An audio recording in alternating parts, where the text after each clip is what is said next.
जय हिंद साथियों। कैसे हैं आप सब। आशा करता हूं बहुत अच्छे होंगे और स्वस्थ होंगे और अपनी पढ़ाई को जारी रखे होंगे। दोस्तों, आज की वीडियो में हम लोग डिस्कस करने जा रहे हैं मॉडल प्रैक्टिस सेट नंबर 4 को। उम्मीद करता हूं कि आप लोगों ने टेलीग्राम से जुड़कर पीडीएफ को डाउनलोड करके सेट को सोल्यूशन कर लिया होगा। तो चलिए दोस्तों, शुरू करते हैं आज की वीडियो को। हाँ दोस्तों, और वीडियो का में सुझाव कुछ हो या कुछ अगर लगे कि और भी कुछ इसमें ऐड करना चाहिए तो कमेंट में ज़रूर दिखाएं। अगर वीडियो पसंद है तो उसे लाइक ज़रूर करिएगा दोस्तों। पहला प्रश्न हमारा, निम्नलिखित विकल्पों में से कौन सा दिए गए शब्द का सही पर्यायवाची नहीं है। तो देवता, तो देवता का जो सही से पर्यायवाची शब्द जो होगा दोस्तों वो नहीं होगा कौन सा, तो असुर। यानी कि देवता का पर्यायवाची कौन, तो सूर, अमर और निर्जर। ये तीनों के तीनों जो है वो देवता के पर्यायवाची है, जबकि असुर जो है राक्षस का पर्यायवाची है। किसका, राक्षस का पर्यायवाची है। यानी इसका सही उत्तर जो हमारा हो जाएगा वह ऑप्शन नंबर बी हो जाएगा। अगला प्रश्न है तारा। तो तारा का जो पर्यायवाची नहीं होगा दोस्तों वह तारक हो जाएगा। क्या, तारक। ऑप्शन नंबर बी हमारा सही हो जाएगा। यानी तारा का पर्यायवाची क्या क्या होगा, तो तारा का पर्यायवाची जो होगा वह अंबु, नक्षत्र और नक्षत्र। ये तीनों के तीनों जो है वह तारा का पर्यायवाची शब्द होंगे। आगे के प्रश्न में कह रहा है, निम्नलिखित में से कौन सा विकल्प नीचे दिए गए शब्दों का विलोम नहीं है, यानी कि उल्टा नहीं है। तो पाताल, तो पाताल का जो विलोम दोस्तों होगा, विलोम नहीं होगा, वो कगार होगा। क्या, कगार। और पाताल का जो आपको पता है आकाश, नभ और व्योम, ये तीनों का तीनों जो है वो विलोम होगा, जबकि कगार जो है यह पाताल का विलोम नहीं होगा। ऑप्शन नंबर ए हमारा बिल्कुल सही है। उसी प्रकार है दोस्तों आग। तो आग का जो विलोम नहीं होगा दोस्तों वह कौन होगा, तो आग का जो विलोम नहीं होगा वह पावक होगा, क्योंकि पावक मिस भी अग्नि होता है। यह आग का जो है पर्यायवाची शब्द है। पानी और जल ऐसा ले लिए, इसका जो है विलोम है। आगे के प्रश्न में कह रहा है, निम्नलिखित में से कौन सा वाक्य सही है। तो इसमें जो दोस्तों जीवन और साहित्य का घनिष्ठ घनिष्ठ संबंध है, यह वाक्य जो है सही है। ऑप्शन नंबर सी हमारा सही हो जाएगा। अगला प्रश्न है, इसमें जो है कौन सा वाक्य सही है, तो इसमें जो संभव कल वर्षा हो जाएगी, ऑप्शन नंबर ए हमारा सही है। आगे का प्रश्न कर रहा है, निम्नलिखित वाक्यों वाक्यांशों के लिए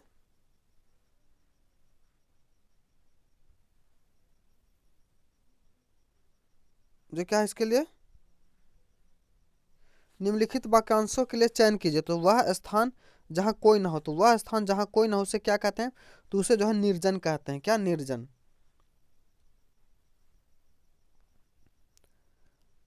अगला प्रश्न है, जिसका कोई शत्रु ना हो, तो जिसका कोई शत्रु ना हो उसे क्या कहा जाता है, तो उसे अजात शत्रु कहते हैं। क्या, अजात शत्रु। अगला है, निम्नलिखित प्रश्नों में खाली स्थान पर कौन सा शब्द आएगा, तो मेरी खाली स्थान से उस विदेशी को चोट पहुंची है, तो इसे क्या होगा, तो मेरी उपेक्षा से उस विदेशी को चोट पहुंची। ऑप्शन नंबर डी हमारा बिल्कुल सही है। वृष्टि न होने से सूखा पड़ने की खाली स्थान, तो सूखा पड़ने की क्या है, तो सूखा पड़ने की आशंका है। Find out which part of a sentence has an error, यानी इसमें जो कौन सा सेक्शन जो है एरर हो जाएगा, तो इस ऑप्शन नंबर ए जो है ये, इसमें जो दोस्तों C, between the four girls, ये ऑप्शन जो है हमारा गलत है। वहीं दोस्तों 12 नंबर की बात करें तो इसमें जो है इसमें भी जो है सी जो है वह हमारा एरर हो जाएगा। अगला पूछ को तो एंटोनिम्स पूछ रहा है दोस्तों के, ऑटेंटेनस को किसका एंटोनिम क्या होगा, तो इसका जो होगा पॉम्प होगा। क्या, पॉम्प। अगला है, choose the word opposite meaning on the given word, agony, तो इसका जो अपोजिट होगा वह प्लेजर हो जाएगा। क्या, प्लेजर।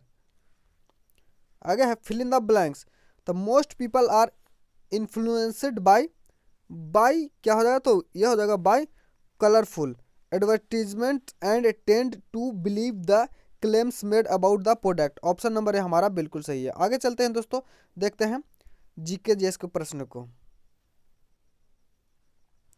निम्नलिखित में से कौन सा सिंधु सभ्यता का स्थल अब पाकिस्तान में है, तो सिंधु घाटी का सभ्यता का जो प्रमुख स्थल था दोस्तों वो हड़प्पा जो है, यह जो है अब पाकिस्तान में, कहाँ पाकिस्तान में, ऑप्शन नंबर बी हमारा वह सही हो जाएगा। बात करें दोस्तों कालीबंगा की, तो कालीबंगा जो है यह राजस्थान में है, कहाँ राजस्थान में है। और लोथल जो है यह गुजरात में है, कहाँ गुजरात में। एवं आलमगीरपुर की बात करें दोस्तों तो यह उत्तर प्रदेश में है, कहाँ उत्तर प्रदेश में। अगला प्रश्न है चौथ नामक कर किसके द्वारा लिया जाता था, तो चौथ नामक कर के जो दोस्तों वो मराठाओं द्वारा लिया जाता था, क्या मराठाओं द्वारा अगल बगल के राज्यों से लिया जाता था। निम्नलिखित में से मुगल बादशाहों का सही क्रम क्या है, तो मुगल बादशाह का जो सही क्रम है दोस्तों, सबसे पहले मुगल वंश की स्थापना जो है 1526 ईस्वी में, क्या 1526 ईस्वी में बाबर ने पानीपत के प्रथम युद्ध के को विजय करके स्थापित किया। उसके बाद उसका पुत्र हुमायूं बना था, उसके बाद हुमायूं के पुत्र जो तो अकबर, उसके बाद जहांगीर, यानी ऑप्शन नंबर सी जो हमारा वह सही हो जाएगा।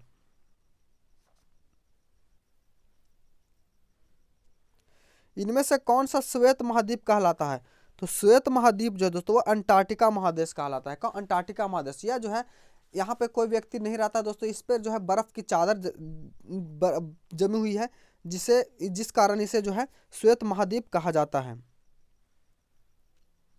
अगला प्रश्न है लाहौर दिल्ली बस सेवा को कहा जाता है, तो लाहौर दिल्ली बस सेवा को दोस्तों सदा ए सरहद कहा जाता है, क्या सदा ए सरहद। और मैत्री एक्सप्रेस जो दोस्तों ये क्या है, तो ये भारत और बांग्लादेश के बीच चलने वाली ट्रेन है। अगला प्रश्न है भूदान आंदोलन किसने शुरू किया था, तो बात करें दोस्तों भूदान आंदोलन की, तो भूदान आंदोलन की जो शुरुआत है वो विनोबा भावे ने की थी। किसने, विनोबा भावे ने। किस स्थान पर गौतम बुद्ध ने प्रथम उपदेश दिया था, तो गौतम बुद्ध ने जो दोस्तों प्रथम उपदेश जो है वह उत्तर प्रदेश के वाराणसी के समीप एक स्थान है जिसे सारनाथ कहा जाता है, वहीं जो है उन्होंने अपना प्रथम उपदेश अपने 4 शिष्यों को दिया था, 5 शिष्यों को दिया था दोस्तों। विजय घाट निम्नलिखित में से किसकी समाधि है, तो विजय घाट की बात करें दोस्तों तो विजय घाट जो है वह लाल बहादुर शास्त्री की समाधि स्थल है, क्या समाधि स्थल है। वहीं दोस्तों बात करें महात्मा गांधी की समाधि की, तो महात्मा गांधी की समाधि को हम लोग पिछले वीडियो में देख चुके हैं, उनका क्या था वह राजघाट था, क्या राजघाट जो है महात्मा गांधी की। एवं इंदिरा गांधी का कौन था दोस्तों, तो इंदिरा गांधी का था शांतिवन, क्या शांतिवन। 0 डिग्री देशांतर जो ग्रीनविच से होकर गुजरता है कहलाता है, तो वह क्या कहलाता है दोस्तों, तो वह जो है प्रमुख यामोत्तर कहलाता है। चलते हैं अगले प्रश्न की। अगला प्रश्न है भारत में अंग्रेजी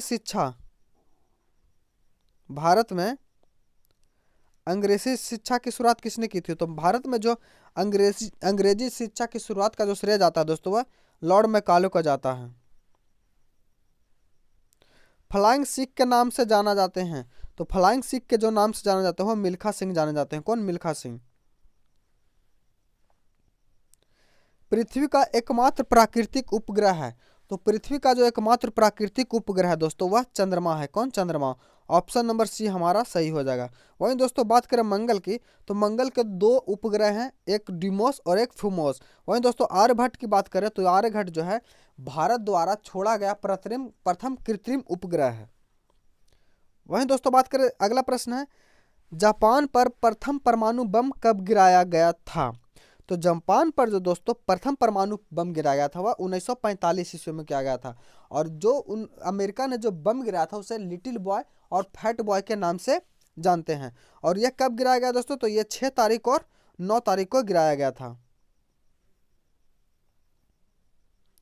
अगला प्रश्न है संविधान की प्रारूप समिति के चेयरमैन कौन थे, तो संविधान के जो प्रारूप समिति थी उसके जो चेयरमैन थे यानी अध्यक्ष थे दोस्तों वह डॉक्टर भीमराव अंबेडकर थे, कौन, doctor Bhimrao Ambedkar. Option number D हमारा सही है। अगला प्रश्न है त्रिस्तरीय पंचायती राज व्यवस्था में सर्वोच्च स्थान पर क्या होता है, तो त्रिस्तरीय व्यवस्था जो पंचायती राज व्यवस्था है दोस्तों इसमें जो है सर्वोच्च स्थान पर होता है जो दोस्तों वो कौन होता है, तो वह जिला परिषद होता है, कौन, जिला परिषद होता है। और त्रिस्तरीय पंचायती राज व्यवस्था जो है किसके सिफारिश पर लागू हुई थी, तो यह जो हुई थी दोस्तों यह बलवंत राय मेहता की सिफारिश पर करके बलवंत राय मेहता समिति के सिफारिश पर ही थी। अगला प्रश्न है लक्षद्वीप की राजधानी कौन सी है? तो बात करें दोस्तों लक्षद्वीप की, तो लक्षद्वीप की राजधानी जो है कावारती है। कहाँ? कावारती की। अगला प्रश्न है श्रीलंका की मुद्रा क्या है? तो श्रीलंका की मुद्रा जो है दोस्तों वो रुपया है। क्या? रुपया। श्रीलंका रुपया है। अधिकतर चट्टानों एवं खनिजों में किस तत्व की बहुलता होती है? तो अधिकतर चट्टानों एवं खनिज में जो दोस्तों वो होती है वह सिलिकॉन की बहुलता, यानी अधिक मात्रा में सिलिकॉन पाया जाता है। अगला प्रश्न है भाखड़ा नांगल बांध किस नदी पर है? तो भाखड़ा नांगल बांध जो है दोस्तों यह सतलज नदी पर है। किस नदी पर? सतलज नदी पर। अगला प्रश्न है डिस्कवरी ऑफ इंडिया नामक पुस्तक किसने लिखी है? तो डिस्कवरी ऑफ इंडिया जो है दोस्तों यह किसके द्वारा लिखी गई? तो यह जो है जवाहरलाल नेहरू के द्वारा गई है। किसके द्वारा? जवाहरलाल नेहरू के द्वारा लिखी गई है। ऑप्शन नंबर डी जो हमारा वह सही हो जाएगा। कथकली किस राज्य का लोक नृत्य है? तो कथकली जो है दोस्तों यह केरल का लोक नृत्य है। कहाँ का? केरल का। अगला प्रश्न है नोबेल पुरस्कार प्राप्त करने वाले प्रथम भारतीय कौन थे? तो नोबेल पुरस्कार प्राप्त करने वाले जो प्रथम भारतीय थे दोस्तों वो रविंद्रनाथ टैगोर थे। कौन? रविंद्रनाथ टैगोर। और नोबेल पुरस्कार की शुरुआत कब हुई? तो दोस्तों नोबेल पुरस्कार शुरुआत जो है 1901 ईस्वी से हुई है। कब? 1901 ईस्वी में हुई है। वही दोस्तों बात करें पहले जो है नोबेल पुरस्कार 5 क्षेत्रों में दिया जाता था, लेकिन इसे जो है अर्थशास्त्र के क्षेत्र में कब से दिया जाने लगा? तो ये 1969 से दिया जाने लगा। क्या? दिया जाने लगा था। द्रोणाचार्य पुरस्कार किससे संबंधित है? तो द्रोणाचार्य पुरस्कार जो है दोस्तों यह खेल कूद प्रशिक्षण से संबंधित है और यह जो है कोच को दिया जाता है। ऑप्शन नंबर सी हमारा सही है। अगला प्रश्न है खजुराहो स्थित है। तो खजुराहो जो है दोस्तों यह मध्य प्रदेश में स्थित है। कहाँ? मध्य प्रदेश में। राष्ट्रीय रक्षा अकादमी स्थित है। तो राष्ट्रीय रक्षा अकादमी जो है यह देहरादून में है। कहाँ? देहरादून में। अगला प्रश्न है रामकृष्ण मिशन की स्थापना किसने की थी? तो रामकृष्ण मिशन की जो स्थापना है दोस्तों वह स्वामी विवेकानंद ने की थी। किसने? स्वामी विवेकानंद ने। अगला प्रश्न है भारतीय मानक समय आधारित है। तो भारतीय मानक समय जो है दोस्तों वह 82.5 डिग्री पूर्व देशांतर पर है। ऑप्शन नंबर बी हमारा बिल्कुल सही है। अगला प्रश्न है कौन सा राज्य भारत के सबसे पूर्वी भाग पर स्थित है? तो भारत के जो सबसे पूर्वी भाग पर है दोस्तों वह मुख्य बिंदु क्या है? अरुणाचल प्रदेश में जो है कीबुथु। क्या? कीबुथु जो है वह भारत की सबसे पूर्वी बिंदु है। वहीं दोस्तों बात करें अगले प्रश्न की, तो अगला प्रश्न हमारा निम्नलिखित में से कौन सा देश नाथुला दर्रा के पार है? तो नाथुला दर्रा कहाँ है दोस्तों? तो नाथुला दर्रा जो है सिक्किम है। कहाँ? सिक्किम है। और इसके पार जो है वह चीन का देश है। कौन सा देश? चीन। पृथ्वी के नजदीकी वायुमंडल की सबसे निचली परत है। तो पृथ्वी की वायुमंडल की जो सबसे निचली परत है जिस दोस्तों उसे क्षोभ मंडल कहते हैं। क्या? उसे क्षोभ मंडल कहते हैं। अगला प्रश्न है भारतीय सेना में विजयंत नाम है। तो विजयंत जो है दोस्तों क्या है? तो विजयंत जो है एक प्रकार का टैंक है। क्या? टैंक का नाम है विजयंत। चीनी यात्री फायान ने खालिस्तान के काल में भारत की यात्रा की थी। तो चीनी यात्री फायान ने दोस्तों वह विक्रमादित्य यानी चंद्रगुप्त द्वितीय के शासनकाल में भारत आया था। वहीं दोस्तों फायान के हेनसांग की बात करें तो हेनसांग जो है वह हर्षवर्धन के काल में भारत आया था। और ये जो कहाँ किस देश से आया था दोस्तों? तो ये दोनों जो था चीनी यात्री था। प्रख्यात सिने कलाकार पृथ्वीराज कपूर और राज कपूर के में संबंध है। तो इनमें जो संबंध है दोस्तों बाप बेटे का है। किसका? बाप बेटे का। भारत का कौन सा राज्य चाय उत्पादन के लिए जाना जाता है? तो चाय उत्पादन के लिए जो भारत का राज्य है दोस्तों वह कौन सा जाना जाता है? तो वह असम जाना जाता है। क्या? असम जो है भारत में है चाय उत्पादन में अग्रणी राज्य है। भारत के किस राज्य में चावल का सर्वाधिक उत्पादन किया जाता है? तो भारत के पश्चिम बंगाल में जो दोस्तों वह चावल का सर्वाधिक उत्पादन किया जाता है। ऑप्शन नंबर ए हमारा बिल्कुल सही है। वहीं दोस्तों बात करें राष्ट्रीय पुष्प क्या है? तो हमारा राष्ट्रीय पुष्प जो है वह कमल है। निम्नलिखित में से किस शहर में जंतर मंतर स्थित है? तो जंतर मंतर जो है दोस्तों यह किस शहर में स्थित है? तो यह जो है दिल्ली में है। कहाँ? दिल्ली में। निम्न भारत के निम्नलिखित किस राज्य में दार्जिलिंग अवस्थित है? तो दार्जिलिंग जो है दोस्तों वह पश्चिम बंगाल में अवस्थित है। कहाँ? पश्चिम बंगाल में। ऑप्शन नंबर बी हमारा सही हो जाएगा। अगला प्रश्न है, तेलुगु राज्य की राजभाषा है? तो तेलुगु जो है वह तमिलनाडु की राजभाषा है। कहाँ? तमिलनाडु की नहीं दोस्तों, तेलुगु जो है ये आंध्र प्रदेश को है। क्या? तेलुगु जो है ये आंध्र प्रदेश को है। तमिलनाडु की जो है वह तमिल है। क्या? तमिल, माफ कीजिएगा।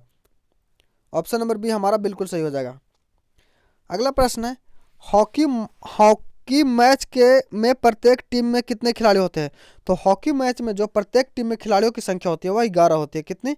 11 होती है। अगला प्रश्न है, यूएनओ की सुरक्षा परिषद के कितने अस्थायी सदस्य देश हैं? तो यूएनओ के जो सुरक्षा परिषद के सदस्य देशों के जो अस्थायी के है दोस्तों 5 है। कितनी? 5 है। और यूएनओ के कितने अंग है दोस्तों? तो यूएनओ के 6 अंग हैं। अगला प्रश्न है, पाकिस्तान की मुद्रा है? तो पाकिस्तान की मुद्रा जो दोस्तों वह रुपया है। कौन सी? रुपया।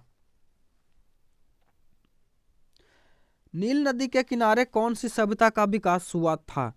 तो नील नदी के किनारे जो है सब विकास हुआ था दोस्तों वो मिस्र की सभ्यता का हुआ था। किसका? मिस्र की सभ्यता का। निम्नलिखित में से शहर में महात्मा बुद्ध ने ज्ञान प्राप्त किया था? तो महात्मा बुद्ध ने जो है को जो ज्ञान की प्राप्ति हुई थी वह गया हुई थी। कहाँ? बोध गया में हुई थी। अगला प्रश्न है, प्रसिद्ध नाटक शकुंतला किसने लिखा था? तो प्रसिद्ध नाटक जो शकुंतला दोस्तों इसके जो लेखक है वह महाकवि कालिदास हैं। समतल दर्पण द्वारा बना प्रतिबिंब होता है? तो समतल दर्पण द्वारा जो बना प्रतिबिंब होता है दोस्तों आभासी प्रतिबिंब होता है। कैसा? आभासी। किसी यंत्र द्वारा 20,000 हर्ट्ज से अधिक आवृत्ति की ध्वनि कहलाती है? तो 20,000 के हर्ट्ज से की जो अधिक ध्वनि होती है उसे अल्ट्रासोनिक कहते हैं। क्या? अल्ट्रासोनिक। किसी पदार्थ के सबसे छोटे कण जो स्वतंत्र अवस्था में रह सकता है क्या कहलाता है? तो वह जो दोस्तों क्या कहलाता है? तो वह जो है अणु कहलाता है। क्या? अणु। धातु के किस गुण के कारण उसकी पतली चादर बनाई जा सकती है? तो धातु की जो है एक विशेष प्रकार का गुण पाया जाता है जिसे अघात वर्णता कहते हैं, जिस कारण से जो उसकी चादर बनाई जा सकती है। दूध का इस्तेमाल करने से पहले हम उबालते हैं। क्यों? क्योंकि जो है दोस्तों सूक्ष्म जीवों को मारने के लिए। अगला प्रश्न है, निम्नलिखित में से किसे किसानों का मित्र कहा जाता है? तो किसानों का मित्र जो है दोस्तों वह केचुओं को कहा जाता है। किसको? केचुओं को। अगला प्रश्न है, डायनासोर किस कशेरुकीय वर्ग से संबंधित थे? तो डायनासोर जो है दोस्तों यह रेप्टाइल्स थे। क्या? रेप्टाइल्स। ऑप्शन नंबर सी हमारा सही हो जाएगा। निम्नलिखित में से कौन सा पौधा रेगिस्तान में आसानी से उग जाता है? तो आसानी से जो उग जाता है कैक्टस हो जाता है। क्या? कैक्टस। दोस्तों वीडियो के कमेंट में जरूर बताइए कि वीडियो में कुछ अगर वैसा कुछ लगे कि और डिस्कशन होना चाहिए तो हमें कमेंट करके जरूर बताइए। कौन सा रंग सौर विकिरण का सबसे अच्छा अवशोषक है? तो सबसे अच्छा जो अवशोषक है दोस्तों वह कौन है? तो वह काला है। कौन? काला। अम्लीय विलयन का मान होता है? तो अम्लीय विलयन का जो मान होता है वह 7 से कितना होता है? तो 7 से कम होता है। वही दोस्तों बोले क्षारीय का, तो क्षारीय का जो है 7 से अधिक होता है। किसी पिंड का ताप 1 डिग्री सेंटीग्रेड बढ़ाने के लिए आवश्यक ऊष्मा कहलाती है? तो उसे क्या कहते हैं? तो उसे जो है ऊष्माधारिता कहते हैं। क्या? ऊष्माधारिता। तांबा और टीन की मिश्र धातु कहलाती है? तो तांबा और टीन की जो मिश्र धातु है दोस्तों वह कहलाती है। तो वह क्या कहलाते हैं? तो वह जो दोस्तों कांसा कहलाती है। अयस्कों से धातुओं के निष्कर्षण का विज्ञान क्या है? तो अयस्कों से धातुओं के निष्कर्षण का जो विज्ञान है दोस्तों वह क्या है? तो वह जो है मेट्रोलॉजी है। ऑप्शन नंबर बी हमारा बिल्कुल सही है। अगला प्रश्न है, ऑक्सीजन की अपर्याप्त आपूर्ति में जब कार्बन को जलाया जाता है तो कौन सा यौगिक बनता है? तब जो है दोस्तों और कौन सा, तो यह कार्बन मोनोऑक्साइड बनता है। आलू को किस प्रकार की फसल में वर्गीकृत किया जा सकता है? तो आलू को जो है दोस्तों किस प्रकार के, तो वह कंद के रूप में वर्गीकृत किया जा सकता है। ऑप्शन नंबर ए हमारा बिल्कुल सही है। अगला प्रश्न है, निम्नलिखित में से कौन सी प्राकृतिक वस्तु चुंबक जैसा व्यवहार करती है? तो यह जो है दोस्तों कौन, तो यह हमारी पृथ्वी करती है। किसी भी स्थिर या गतिशील वस्तु की स्थिति और दिशा में जब कोई परिवर्तन नहीं होता है तब उस पर कोई बाह्य बल सक्रिय न हो, तो यह है। तो यह जो है दोस्तों क्या है, तो यह न्यूटन का गति का प्रथम नियम है। ऑप्शन नंबर ए हमारा सही है। यानी कि किसी वस्तु पर बाह्य बल जब तक कार्य नहीं करेगा तब तक उसकी स्थिति में कोई परिवर्तन नहीं होगा दोस्तों। ठोस को का घनत्व जो जल पर तैरता है उसका क्या होता है? तो उसका जो घनत्व है दोस्तों वह जो जल से कम होता है, क्या जल से कम होता है। अगला प्रश्न है, यदि पृष्ठीय क्षेत्रफल घटा दिया जाए तो पृष्ठ पर क्या प्रभाव होगा, दाब का क्या होगा? तो दाब जो है दोस्तों वह क्या होगा, तो वह दाब बढ़ जाएगा। अगला प्रश्न है, वे पदार्थ जो अपने से विद्युत धारा को प्रवाहित नहीं होने देते कहलाते हैं? तो वे पदार्थ जो अपने से विद्युत धारा को प्रवाहित नहीं होने देते हैं दोस्तों उसे जो है विद्युत रोधी कहते हैं। क्या? विद्युत रोधी। अगला प्रश्न है, फ़ारेनहाइट पैमाने में शुद्ध जल का क्वथनांक होता है? तो फ़ारेनहाइट पैमाने में जो दोस्तों शुद्ध जल का जो क्वथनांक होता है वह 212 डिग्री सेंटीग्रेड होता है। अगला प्रश्न है, सेम, मूंगफली, मटर, चना आदि के पौधे में पाए जाने वाला राइजोबियम लिग्यूमिनोरम नामक जीवाणु सामान्यतः पौधे के किस अंग में निवास करता है? तो यह जो दोस्तों मूल में यानी जड़ में निवास करता है। लीफ बाइट नामक रोग अधिकतर निम्नलिखित में पाया जाता है? तो लीफ बाइट रोग जो है दोस्तों यह शरबती गेहूं में पाया जाता है। कहाँ? शरबती गेहूं में। निम्नलिखित में से किस कार्य में क्लोरीन का उपयोग नहीं होता है? तो क्लोरीन का उपयोग जो है दोस्तों वह रासायनिक उर्वरक में नहीं होता। ऑप्शन नंबर डी हमारा सही है। अगला प्रश्न है, सागरीय जल में विद्यमान साधारण नमक की मात्रा है? तो सागरीय जल में विद्यमान साधारण नमक की जो मात्रा है दोस्तों वह क्या है? तो वह जो है 2.8%। अगला प्रश्न है, निम्नलिखित में से कौन सी वायु को ग्रीन हाउस वायु कहा जाता है? तो ग्रीन हाउस वायु जो है दोस्तों कार्बन डाइऑक्साइड को कहा जाता है। किसे? कार्बन डाइऑक्साइड को। अगला प्रश्न है, निम्नलिखित विटामिन के सेवन से स्कर्वी रोग को दूर किया जा सकता है? तो स्कर्वी रोग को जो दूर किया जा सकता है दोस्तों वह विटामिन सी की कमी से दूर किया जा सकता है। मतलब विटामिन सी की कमी से स्कर्वी रोग होता है। अगला प्रश्न है, निम्नलिखित में से कौन सा सदिश राशि नहीं है? तो ऑप्शन के अनुसार जो दोस्तों वह द्रव्यमान जो हमारा वह सदिश राशि नहीं होगा। अगला प्रश्न है, प्रकाश का रंग निश्चित किया जाता है इसके उसके तरंगदैर्घ्य द्वारा? किसके द्वारा? ऑप्शन नंबर सी हमारा बिल्कुल सही है। वहीं दोस्तों बात करें अगला प्रश्न की, तो एमकेएस प्रणाली में बल का मात्रक है? तो बल का जो मात्रक है दोस्तों वह न्यूटन है। क्या? न्यूटन। आगे गणित का प्रश्न दोस्तों, इसका आंसर बता दें या सोल्यूशन कर दें, आप लोगों को कमेंट करके बताते ही नहीं है। तो चलिए इस आज के सेट का आंसर बता ही देते हैं। 888 क्या बोलते हैं, डिस्कशन कर देते हैं। अगर नहीं चाहिए तो आप लोग कमेंट करके जरूर बताइए, कुछ ना कुछ रिस्पॉन्स दीजिए ताकि हमें भी और मोटिवेशन मिले। निम्नलिखित में से संख्याओं का कौन सा समुच्च पाइथागोरस का अनुसरण करता है? तो ऑप्शन के अनुसार देखेंगे दोस्तों 5, 12, 14 ये अनुसरण नहीं करता है। 2, 3, 7 यानी कि 2 का स्क्वायर करेंगे और 3 का स्क्वायर और 7 का स्क्वायर, तो 2 का स्क्वायर 4 और 3 का स्क्वायर 9, तो 9, 4, 13, तो 7 का स्क्वायर 49, यह मैच नहीं करेगा दोस्तों। ऑप्शन नंबर डी देखिए, डी जो है हमारा वह 3 का स्क्वायर 9 प्लस 4 का स्क्वायर 16 और 5 का स्क्वायर 25, यानी तो 16 + 9 = 25, यानी ऑप्शन नंबर डी जो हमारा वह सही है। अगर प्रथम अभाज्य संख्या है तो प्रथम अभाज्य संख्या जो है वो कौन है दोस्तों? तो वह जो है 2 जो है प्रथम अभाज्य संख्या है। अगला प्रश्न है, संख्या इतना में 8 का मूल वैल्यू क्या है? तो इकाई, दहाई, सैकड़ा, हजार, 10,000, यानी ऑप्शन नंबर डी जो हमारा वह बिल्कुल सही है।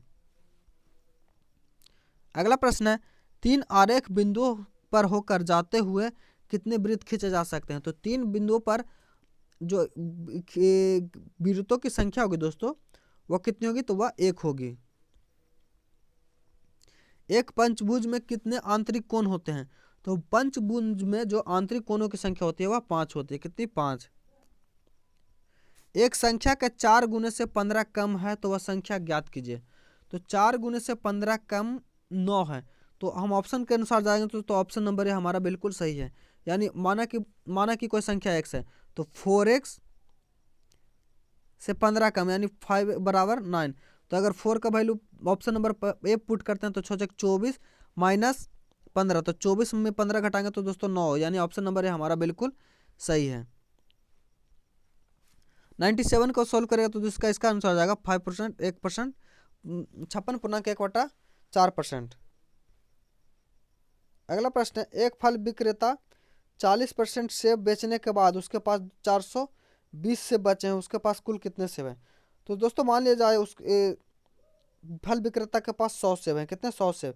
तो 100 का कितना 40% बेच दिया तो उसके पास कितना बचा? 60%। और 60% बराबर है दोस्तों 720 का। तो इसको काटेंगे तो कितना गुना है? तो यह 70 गुना है। तो यानी कि 100 में 70 से गुना करेंगे तो 700 आंसर हमारा सही हो जाएगा। अगला प्रश्न है, यदि किसी वृत्त की त्रिज्या r और व्यास d है तो उसकी परिधि क्या होगी? तो वृत्त की परिधि बराबर फार्मूला होता है दोस्तों 2πr। कितना? 2πr। ऑप्शन नंबर डी हमारा बिल्कुल सही हो जाएगा। अगला प्रश्न है, एक त्रिभुज के एक वृत्त खींचा जाता है तो इस चित्र में वृत्त के स्पर्श रेखाएं कितनी होगी? तो वो होगी 3। आशा करता हूँ वीडियो आपको अच्छा लगा होगा। अगर हम चैनल पर नए हैं तो हमारे चैनल को सब्सक्राइब कर लीजिए और टेलीग्राम चैनल से जरूर जुड़िए दोस्तों। और उसको जो PDF जो 9 बजे अपलोड किया जाता है उसको सॉल्यूशन करने के बाद वीडियो देखिए, इससे आपको ज़्यादा फायदा मिलेगा। तो मिलते हैं अगले सेट डिस्कशन में, तब तक के लिए धन्यवाद। जय हिंद। और अपना सुझाव कमेंट में जरूर दीजिएगा दोस्तों।